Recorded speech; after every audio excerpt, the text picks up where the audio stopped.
When I was 20 years old in the early 90s, I was working the night shift at a plastics factory, doing hard work that got me in the best shape of my life. It was also around this time that I dumped my abusive alcoholic boyfriend. This fact, more than anything, is probably why I got myself into the situation in the first place. I had just gotten off work at about 1:30 and had stopped at a gas station on the way home. While I was pumping my car, a woman about my age approached me, looking scared as hell. She told me that she had just gotten into a fight with her boyfriend. While walking to the gas station to use the payphone to call for help, a car pulled up and its passengers started catcalling and harassing her. She pointed at a car that was parked off to the side by the gas station dumpsters, a large light green Lincoln Town car with 2 or 3 shadowy figures inside.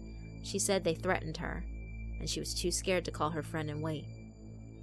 The woman was clean, well-dressed, and didn't seem intoxicated, just really freaked out, so I didn't even hesitate to offer her a ride home. When I asked her where she lived and if she would please put her seatbelt on, she kept twisting around in the seat to look at the sinister green car behind us. I assumed she was just scared. A few blocks down the road, however, I noticed she was looking around my car asking, "Where's your purse? Where's your bag? I need money. You need to give me some money."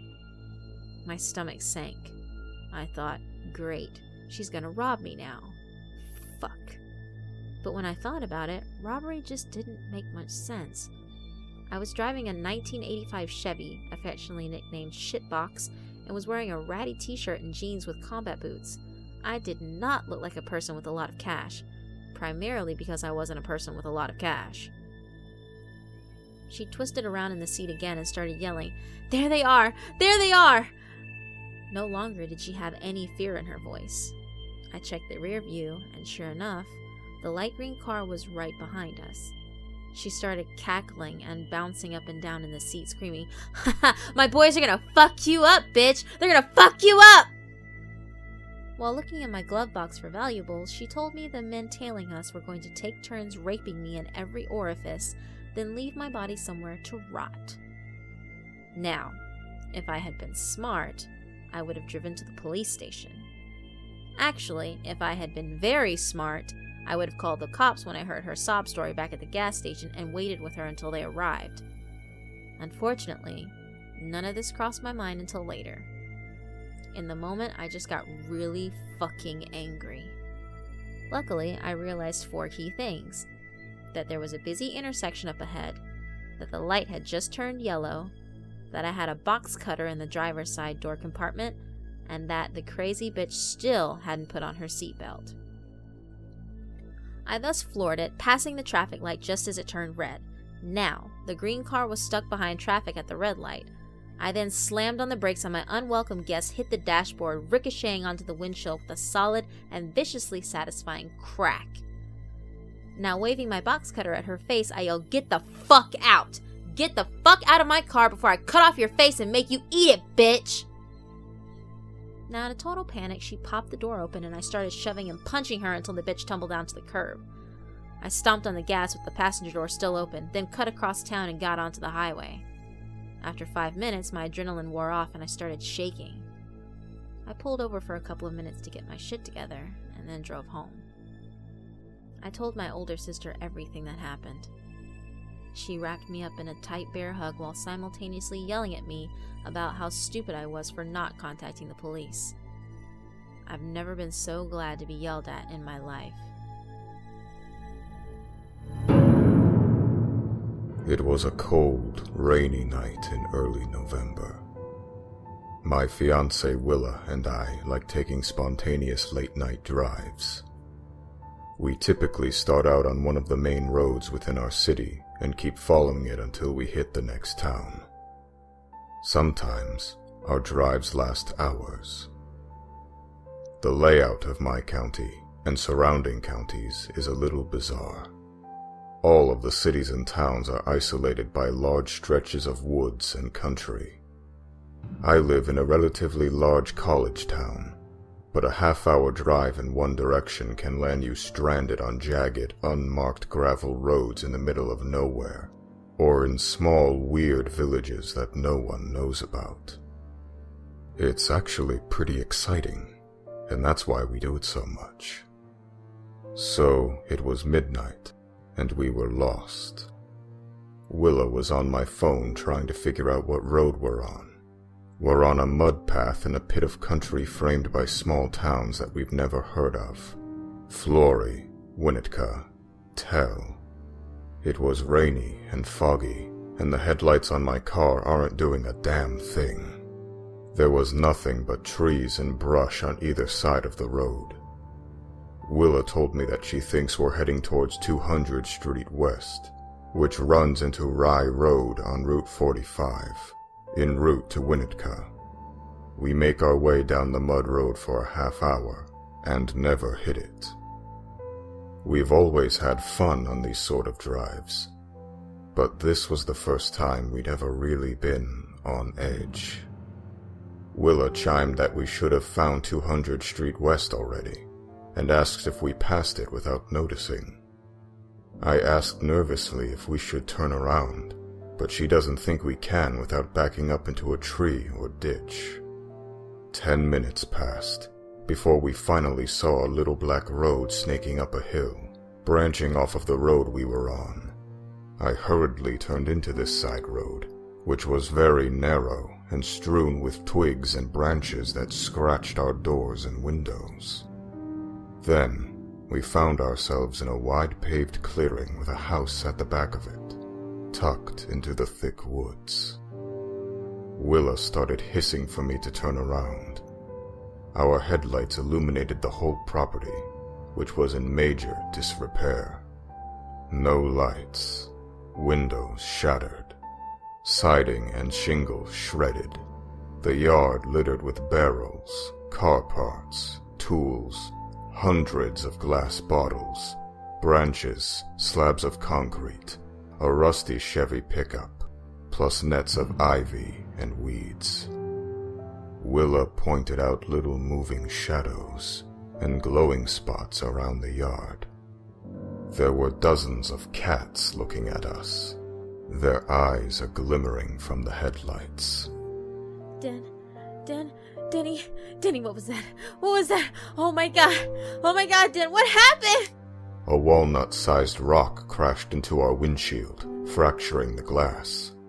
After a few seconds, a bearded man stumbled out from the bushes and weeds, carrying a fucking shovel. Then, the door to the house opened, and all the cats scattered.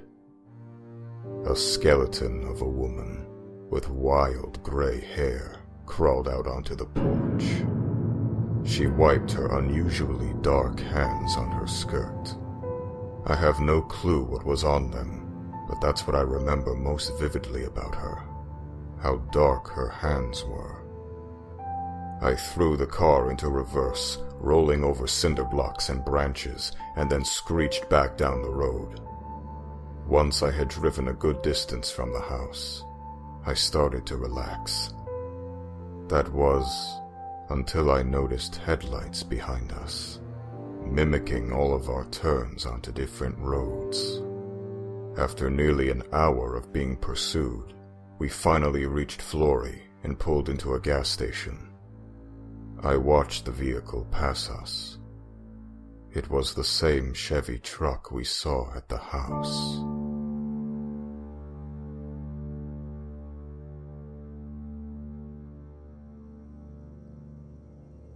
When I was 16, I had a car but no driver's license, or a cell phone for that matter. My mom let me drive around on the weekends and do whatever else I wanted. Living in a very small North Carolina town, there wasn't much going on besides a big-ass house party every weekend. My friend Carrie and I used to drive around crashing parties and getting wasted. It wasn't safe or smart, but we weren't very bright girls. One night, Carrie and I were party hopping as usual. Carrie noticed that a truck was following us around. It was a small, green Nissan Frontier pickup. Every other guy in our town drove that specific model, so I wrote it off as her being paranoid. After we got wasted, we went to hit up a Wendy's at about 2 a.m. to get something to eat before heading home. We turned directly off the main road and pulled into the parking lot. Straight down the road was another restaurant, which was closed. As we were facing the road eating in our car, we saw the green Nissan drive past us towards the closed restaurant. The driver stared us down the entire time he was driving by. He looked like he wanted to kill us. He looped around the other restaurant and drove by us again several more times. About a mile up the road was a well-lit 24-hour gas station where the night shift crew knew us well, so I peeled out of the parking lot and hauled ass towards the gas station. However, our pickup friend was waiting at a stoplight. He turned right and got right behind us. I wanted to see if he was really following us, so I drove off the main road down a bunch of little side streets, then back to the main road. Sure enough, he stayed behind us the whole time. I then chose to pull into the gas station. Once we were parked there, he started circling around us like a vulture waiting for its prey to die. Since I was underage, drunk, and without a license, I resolved to call my mom rather than 911. I locked Carrie in the car and walked inside the station's convenience store. There was a middle-aged redneck lady whom I knew. I asked to use the phone, but she said customers aren't allowed to use it. I started crying and explaining the situation. The lady just lost it. She threw me the phone, then grabbed a baseball bat from under the counter and took off running out the door. I watched in horror and amazement as she grabbed a hold of the guy's driver's side door as he was driving and started trying to club him with the bat. He sped away. The clerk came running back inside, out of breath and with her clothes ripped and dirty. She yelled, "I do not fucking play games with people like that!" She became my hero after that night. Every time I went back to that gas station, I thanked her for saving my life.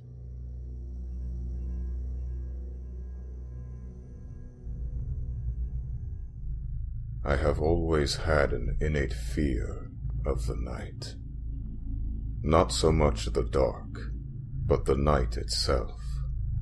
As a child, my imagination was overcome with stories of creatures that come alive at night.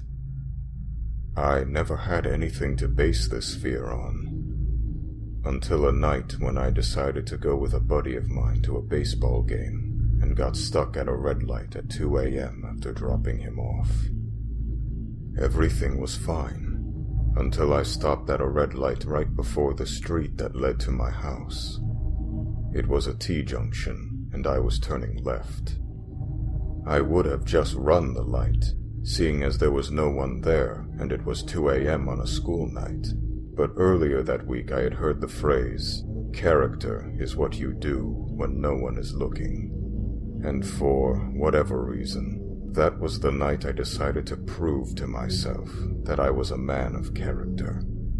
I obeyed the red light, feeling good about myself, bordering on self-righteousness, when I happened to look to my left and noticed a lady sitting all alone on a bus bench. We made brief eye contact, and I quickly looked away. It was too late, though. I could see movement out of my peripheral vision, and knew she was coming my way.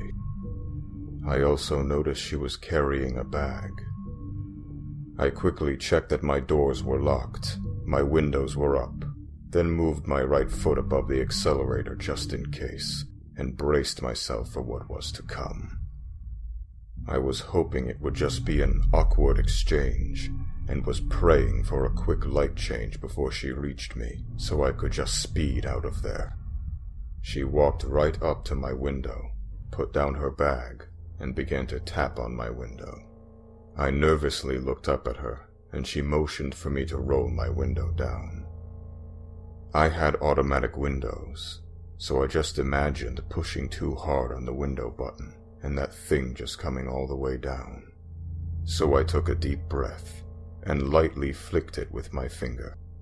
The window moved microscopically down, but she didn't seem to notice or care. She then leaned in and began to talk. "My boyfriend beat me up. I have a friend who lives down the street. Can you give me a ride?" The woman was very skinny and looked like she had either lived a hard 20 years on the streets or she was in her 60s. She just looked beat up by life, not just by a boyfriend. There was something about her delivery, though. It was robotic and seemed rehearsed. That made my skin crawl, so I told her that I had to get home and could not give her a ride. "My boyfriend beat me up.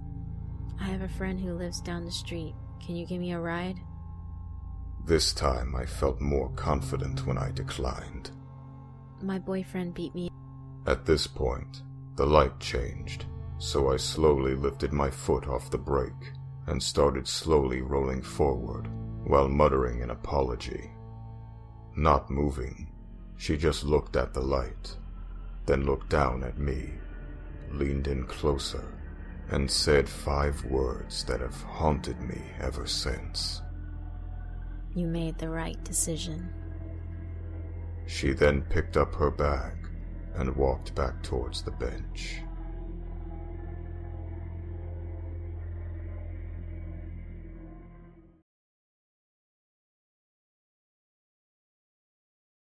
Thanks so much for watching. Please tell your friends about our channel and leave some feedback below.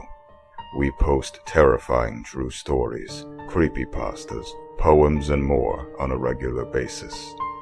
Until we meet again, may your sleep be free from troubled dreams.